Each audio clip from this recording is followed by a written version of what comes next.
রান্নাঘরে সব লোককে স্বাগত জানাই। দেখো আজ কিন্তু মাংস হবে, তার জন্য যে আলুগুলো আগে ভাজি লিয়েছি, ঠিক আছে। দেখো এই যে আমার ননদ রান্না করে, এই যে মাংস রান্না করে যে আমার ননদ।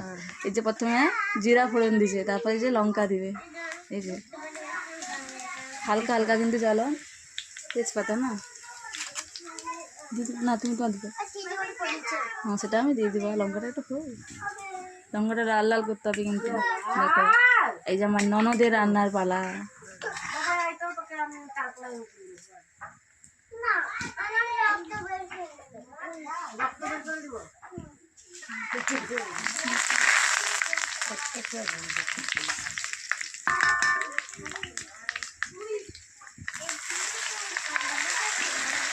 তারপর পেঁয়াজ,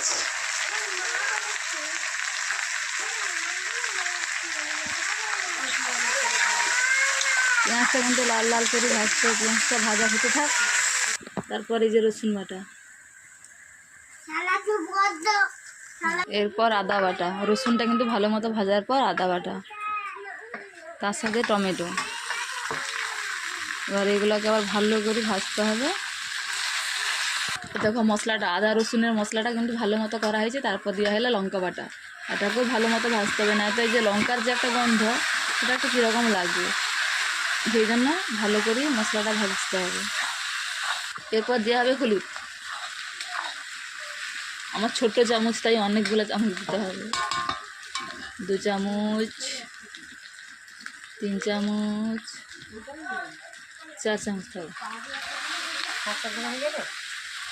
পরে যদি একটু লাগে তখন দেখা যাবে, বেশি দিন আবার বন্ধ করবে।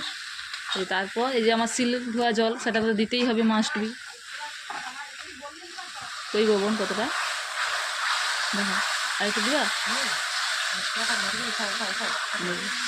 এবার মশলাটা ভালো করে কষলে, যতক্ষণে নেই তেল ছাড়ে রে ততক্ষণ পর্যন্ত কষিতে হবে। এই যে দেখো মাংস যে মশলাটা করা হয় রে, তাই একটু অল্প অল্প তেল ছাড়া শুরু হয়েছে।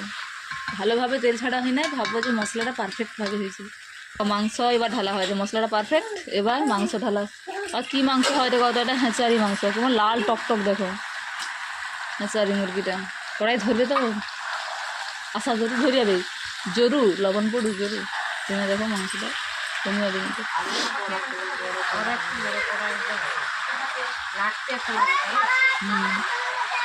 একটু বড় করা না, একটু বড় করা হলে ভালো হবে। এবং মাংসের সাথে ভালো করে মশলাটা মিক্সড করতে হবে, লবণ দিতে হবে।